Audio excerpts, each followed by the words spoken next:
Interview advice. Here's an overview of what we're going to be looking at today.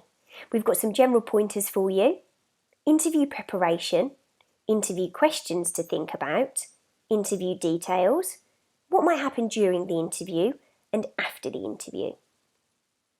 So, general pointers.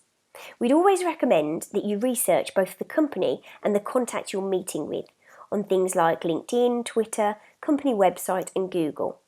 Look at whether or not the company's been in the news recently and use any positive research to build a rapport at the start of the interview. Ensure you dress appropriately. Even if it's a video interview, treat it as you would a face-to-face interview. And if you are meeting face-to-face, make a strong first impression, a firm handshake, eye contact, and use their name when you greet them. Be positive, but try not to be arrogant. We realise it's a fine balance. And avoid negativity around any previous employers.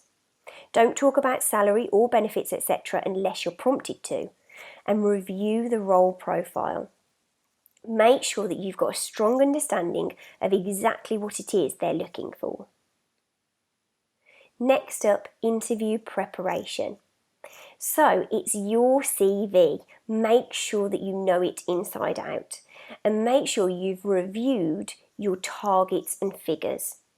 Look at your qualifications and think about what you might like to do aspirationally in the future. Review your funds under management and your recurring income. Look at your new business written for the current financial year. Review your active clients and the type of clients you work with. Are they retired or retiring? Perhaps they're senior figures within corporates. Maybe they're business owners. What's been your average and largest case? How's your business mix broken down into percentages? What are specialist areas that you cover?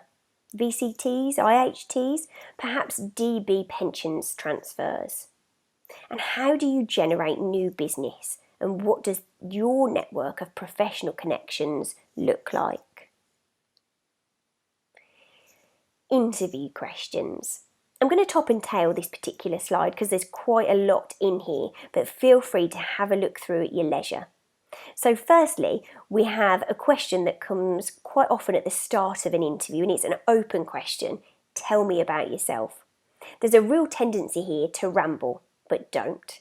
Give a brief overview of the roles that are most relevant to the role that you're interviewing for and then stop.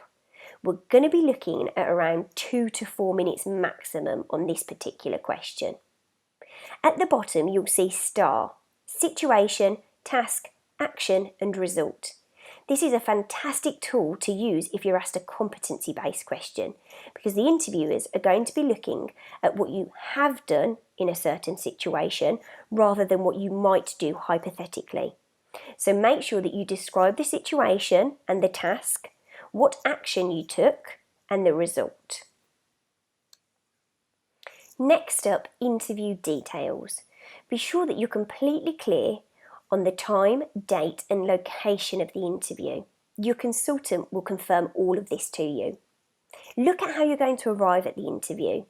Will you go by car, train, bus? How long will it take you to walk from the train station?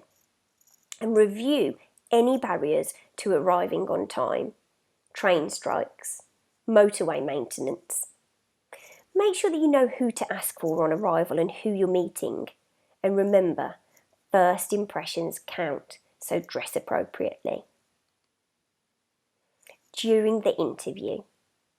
We've said it before, but shake hands firmly and make eye contact. Be clear and concise and answer the question that's set to you.